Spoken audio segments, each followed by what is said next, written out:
तीन संख्याओं का योग 165 है। यदि पहली वो तीसरी संख्याएं 4:5 के अनुपात में हैं तथा दूसरी वो तीसरी संख्याएं 3:2 के अनुपात में हो तो पहली संख्या क्या है? देखिए, पहली एवं तीसरी का अनुपात दिया हुआ है 4:5। दूसरी वो तीसरी संख्या का रेशियो दिया हुआ है 3:2। दोनों अलग अलग घर है, लेकिन दोनों घर में तीसरी संख्या कॉमन है। तो जो दोनों घर में कॉमन है उसके डिजिट को इक्वल कर देंगे तो दोनों घर के बीच एक साथ रेशियो निकल जाएगा। तीसरी संख्या एक जगह 5 है, एक जगह 2 है। 5 2 का एलसीएम 10 होने के लिए 5 में 2 से गुना, प्रत्येक पद में 2 से। 10 होने के लिए 2 में 5 से गुना, प्रत्येक पद में 5 से। पहली संख्या 4 दूनी 8, दूसरी 10, दूसरी हो जाएगा 5 तिया 15 और तीसरी हो जाएगा 5 दूनी 10। प्रश्न में तीनों संख्याओं का योग दिया हुआ है 165। बोले जो प्रश्न में निश्चित राशि उसका तुलना उससे कर देंगे और जो पूछता है उसको गुना कर देंगे। यहाँ तीनों का योग है 15 10 25, 25 और 8 कितना 33। योग का तुलना योग से आपसे पूछ रहा है पहली संख्या, पहला रेशियो से गुना कर देंगे। 33 से ये 165 5 बार में कटेगा, आपका आंसर 40। एक दुकान में कलम की संख्या पेंसिल की संख्या का 2/3 गुना है तथा पेंसिल की संख्या कॉपी की संख्या का 4/5 गुना है। यदि दुकान में कुल 120 कलम हो तो कॉपी की संख्या पेंसिल की संख्या से कितना अधिक है? देखिए, बताए थे कि अगर प्रश्न में एक भिन्न दिया रहे, भिन्न के पहले का जिसमें लगा रहे उसका रेशियो नीचे वाला होगा। ये आपका 70 से 80% क्वेश्चन में काम देगा। तो देखिए यहाँ कह रहा है कलम की संख्या पेंसिल की संख्या का 2/3 गुना है। 2/3 के पहले का पेंसिल की संख्या में लगा है तो पेंसिल की संख्या का रेशियो 3 तो कलम का 2, यानी कि ये हो जाएगा 2 और रेशियो 3। प्लस आगे कर रहा है पेंसिल की संख्या कॉपी की संख्या का 4/5 गुना है। 4/5 के पहले का कॉपी में लगा है तो कॉपी 5 होगा तो पेंसिल 4 होगा, तो कॉपी 5 देंगे तो पेंसिल 4 होगा। अब कह रहा है यदि दुकान में कुल 120 कलम है तो कॉपी की संख्या पेंसिल से कितना अधिक है? देखिए, दोनों अलग अलग घर है लेकिन दोनों घर में पेंसिल कॉमन है। अगर पेंसिल को इक्वल कर दें तो एक साथ कलम पेंसिल और कॉपी के बीच रेशियो निकल जाएगा। 4 3 का एलसीएम 12 होने के लिए 3 में 4 से गुना, प्रत्येक पद में 4 से करेंगे। 12 होने के लिए 4 में 3 से गुना, प्रत्येक पद में 3 से करेंगे। तो कलम की संख्या हो जाएगा 4 दूनी 8, पेंसिल हो जाएगा 4 तिया 12, कॉपी हो जाएगा 5 तिया 15। अब देखिए, यदि दुकान में कुल 120 कलम है, ये 120 जो है कलम है, इसलिए कलम का तुलना कलम से। कॉपी की संख्या पेंसिल से कितना अधिक है? कॉपी देखिए 15 है, पेंसिल 12 है। कॉपी की संख्या पेंसिल से रेशियो में कितना अधिक है? 3 से गुना कर देंगे, जो कटता है काट देंगे। 15 8 20 से आपका आंसर 15 तिया 45। ए बी सी तथा डी के बीच 3690 रुपया इस प्रकार बांटे गए हैं कि ए का भाग बटा सी का भाग बराबर बी का भाग बटा डी का भाग बराबर सी का भाग बटा बी का भाग बराबर 4/5 है। तो बी को कितनी राशि प्राप्त हुई? देखिए, गौर कीजिए, ए का भाग बटा सी का भाग बराबर बी का भाग बटा डी का भाग बराबर सी का भाग बटा बी का भाग बराबर 4/5 है।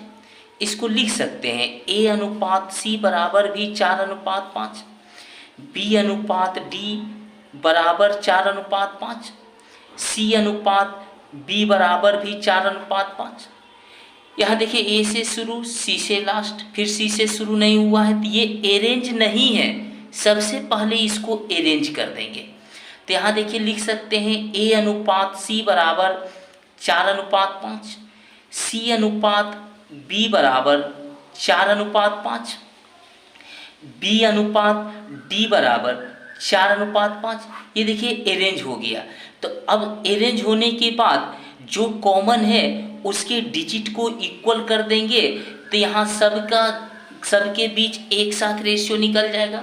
यहाँ सी कॉमन है और बी कॉमन है तो सी के डिजिट को इक्वल कर देंगे और बी के डिजिट को इक्वल कर देंगे तो सबके बीच रेशियो ए सी बी और डी के बीच रेशियो निकल जाएगा। सी देखिए यहाँ 5 है और 4 है, 5 और 4 का एलसीएम 20 होने के लिए 5 में 4 से गुना, प्रत्येक पद में 4 से, 20 होने के लिए 4 में 5 से गुना, प्रत्येक पद में 5 से। अब b का मान 5 नहीं रहा, b का मान हो गया 5×5 = 25, जबकि b यहाँ 4 है तो 25 और 4 का एलसीएम 100 होने के लिए 4 में 25 से गुना, प्रत्येक पद में 25 से, 100 होने के लिए 25 में 4 से गुना, प्रत्येक पद में 4 से। अब देखिए सी का मान यहाँ हो गया 4 चौक 16 बचे 80, लेकिन यहाँ है आपका 20, 80 होने के लिए यहाँ भी 4 से गुना तो प्रत्येक पद में 4 से।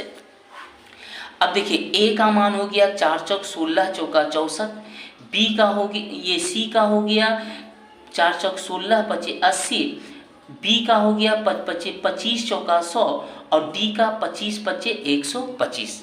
प्रश्न में 3690 कुल मान दिया हुआ है जो ए बी सी और डी के बीच बांटा गया। यहाँ कुल मान देखिए आपका कितना है 5 4 9 6 8 6 14 14 और 2 16 के 6 हासिल 1 2 1 3, कुल मान 369 है। तो कुल का तुलना कुल से, जिसका मान उसका रेशियो और जो पूछता है उसको गुना कर देंगे। आपसे क्या पूछा है बी को कितनी राशि प्राप्त हुई तो बी के रेशियो से गुना कर देंगे। बी यहाँ 100 है ना, 100 के रेशियो से गुना कर देंगे, जो कटता है काट देंगे। आपका आंसर 1000। याद रखना आप लोगों को फॉर्मूला और ट्रिक से पढ़ने की आदत होगी। एक बार द खाटी मेथड से पढ़कर तो देखिए, इबादत होगी। द खाटी मेथड फॉर्मूला और ट्रिक से भी सब देखिए। 3100 रुपये को ए बी तथा सी में इस प्रकार बांटा गया है कि यदि ए को 3 रुपये मिलते हैं तो बी को 4 रुपये मिलते हैं, यदि बी को 6 रुपये मिलते हैं तो सी को 5 रुपये मिलते हैं। इसमें बी तथा सी के भागों में क्या अंतर है देखिए, गौर कीजिए। 3100 रुपये को ए बी और सी के बीच बांटा गया। कह रहा यदि ए को 3 रुपये मिलते हैं तो बी को 4 रुपये मिलते हैं, यदि बी को 6 रुपये मिलते हैं तो सी को 5 रुपये मिलते हैं। देखिए सब अलग अलग घर है लेकिन दोनों घर में बी कॉमन है। अगर बी को इक्वल कर देंगे तो सबका रेशियो एक साथ निकल जाएगा। यहाँ बी 4 है और 6 है, 4 और 6 का एलसीएम 12 होने के लिए 4 में 3 से गुना, प्रत्येक पद में 3 से, 12 होने के लिए 6 में 2 से गुना, प्रत्येक पद में 2 से। ए का मान हो गया 3 तिया 9, बी का हो गया 4 तिया 12 और सी का हो गया 5 दूनी 10। प्रश्न में 3100 रुपये को ए बी सी में बांटा गया। यहाँ कुल मान कितना है 12 10 22 22 और 9 31। कुल का तुलना कुल से, जिसका मान उसका रेशियो और जो पूछता है उसको गुना कर देंगे। आपसे पूछा है बी तथा सी के भागों में अंतर क्या है। अंतर का मतलब घटा होता है, बड़ा में छोटा घटा देंगे। बी और सी में अंतर 2 का है, 2 से गुना कर देंगे, 31 से 31 कटेगा, आपका आंसर 200। देखिए 1440 रुपये को पी क्यू तथा आर के मध्य 1440 रुपये को पी क्यू तथा आर के मध्य इस प्रकार बांटे गए हैं कि पी को क्यू तथा आर के कुल भाग का 5/11 गुना प्राप्त हुआ तथा क्यू ने उतना ही राशि प्राप्त किए जितना कि पी तथा आर दोनों मिलकर।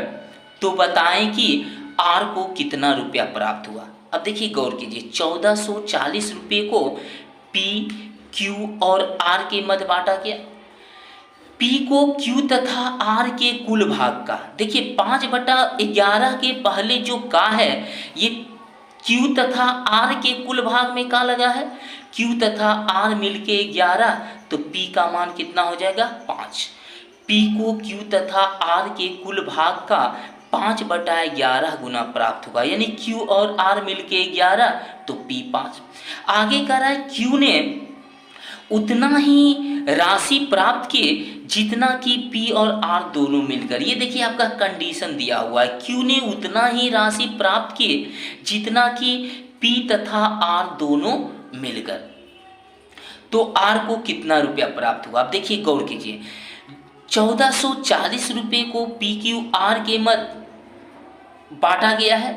अब आगे कर रहा है पी को क्यू तथा आर के कुल भाग का 5/11 गुना प्राप्त हुआ। 5/11 के पहले का आर क्यू तथा आर में लगा है, तो बोले क्यू तथा आर मिलके 11 तो पी होगा 5। आगे कह रहा है क्यू ने उतना ही राशि प्राप्त किए जितना कि पी तथा आर दोनों मिलकर। तो यानी Q बराबर P प्लस आर। तो ये Q और R का मान क्या लें कि दोनों मिलकर 11 हो जाए। एक कंडीशन ये हुआ और दूसरा कंडीशन है Q बराबर P प्लस आर। अब देखिए गौर कीजिए, अगर ये 8 लें ये 3 लें तो 8 3 11। अगर ये 3 और 8 ले सकते हैं 5:6, 6:5। ऐसा दो रेशियो लीजिए, ऐसा दो रेशियो लेंगे जो कि दोनों मिल के 11 होना चाहिए। अगर ये 4 तो ये 7, ये 7 तो ये 4, ऐसा रेशियो लेंगे कि दोनों मिल के 11 होना चाहिए। लेकिन कंडीशन और क्या कह रहा है, Q बराबर P प्लस आर। अगर Q देखिए आपका 7 होगा, R अगर 4 लें तो 5 4 9, Q बराबर 7 बराबर 5 4 9 होना चाहिए। देखिए ये फेल हो गया। Q बराबर 7 5 12, ये भी फेल, ये भी फेल। ये 10 बराबर 5 1 6, ये भी फेल। यानी Q बराबर होना चाहिए P प्लस आर। Q यहाँ 5 है और 6 5 11 बराबर होगा नहीं, यानी कि ये सब कंडीशन में ये सब रेशियो आपका फेल हो गया। बचेगा क्या, अगर Q का मान 8 लें, R का मान 3 लें तो 8 और 3 मिलके 11 भी हो रहा है और Q बराबर P प्लस आर, यानी 5 3 8 बराबर 8। तो यानी कि 8:3 ही रेशियो Q और R का सेट करेगा यहाँ। तो प्रश्न में P Q R का रेशियो निकल चुका है 5:8:3। प्रश्न में 1440 रुपये को P Q R के बीच बांटा गया, यानी कि 1440 कुल मान है। यहाँ देखिए कुल मान है 8 5 13 3 16। कुल का तुलना कुल से आपसे पूछ रहा है कि तो बताएं कि R को कितना रुपया प्राप्त हुआ। R का रेशियो 3 है, इसलिए 3 से गुना कर देंगे। 16 नमा 44 से आपका आंसर 270।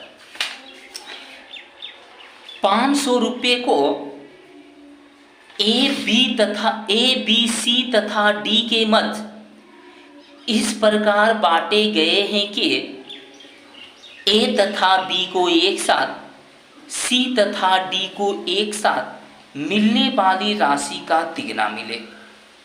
B को C के मिलने वाली राशि का 4 गुना मिले तथा C को D के प्राप्त होने वाली रकम का 3/2 गुना प्राप्त हो।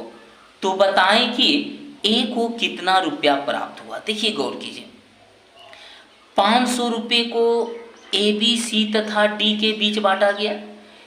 A तथा B को एक साथ और C तथा D को एक साथ मिलने वाली राशि का तिगुना मिले। C तथा D को एक साथ मिलने वाली राशि का तिगुना मिले, यानी C और D का रेशियो अगर 1 होगा तो A और B को क्या मिलेगा 3, इसका 3 गुना मिलेगा। आगे कह रहा है बी को सी के मिलने वाली राशि का 4 गुना, बी को सी के मिलने वाली राशि का 4 गुना, इसका मतलब सी को 1 मिलेगा तो बी को 4 मिलेगा। आगे कह रहा है कि सी को डी के प्राप्त होने वाली रकम का, डी में क्या लगा है, अगर डी को 2 मिलेगा तो सी को 3 मिलेगा। देखिए दो कंडीशन, तीन कंडीशन आ चुका है। सी डी जब 1 के रेशियो में होगा तो ए बी 3 होगा, बी और सी का रेशियो 4:5 है और सी और डी का रेशियो 3:2 है। अब देखिए सी डी अलग घर है, ए बी रेशियो यहाँ अलग घर है, सी डी का देखिए सेपरेट मान दिया हुआ है 3:2, तो सी और डी का रेशियो 3:2 लिख देंगे। अब देखिए सी और डी दोनों मिलके जब 1 है तब इसका रेशियो 3 होता है, दोनों मिलके। यहाँ दोनों मिलके है 3 2 5, 5 होने के लिए 1 में 5 से गुना तो प्रत्येक पद में 5 से, जब ये 1 तो ये 3, ये दोनों मिलके 5 तो ये 15। प्रश्न में अब देखिए सी जब 1 तो बी 4, यहाँ देखिए सी आपका 3 दिया हुआ है, सी दिया हुआ है 3, तो सी 3 होने के लिए 1 में 3 से गुना, प्रत्येक पद में 3 से, जब ये 3 तो ये कितना 12, तो b का मान हो गया 12। अब देखिए यहाँ से सोचेंगे a और b दोनों मिलके है 15, जबकि b अकेला है 12, तो 15 में 12 घटा देंगे तो a का रेशियो कितना 3। प्रश्न में सबका एक साथ रेशियो निकल गया।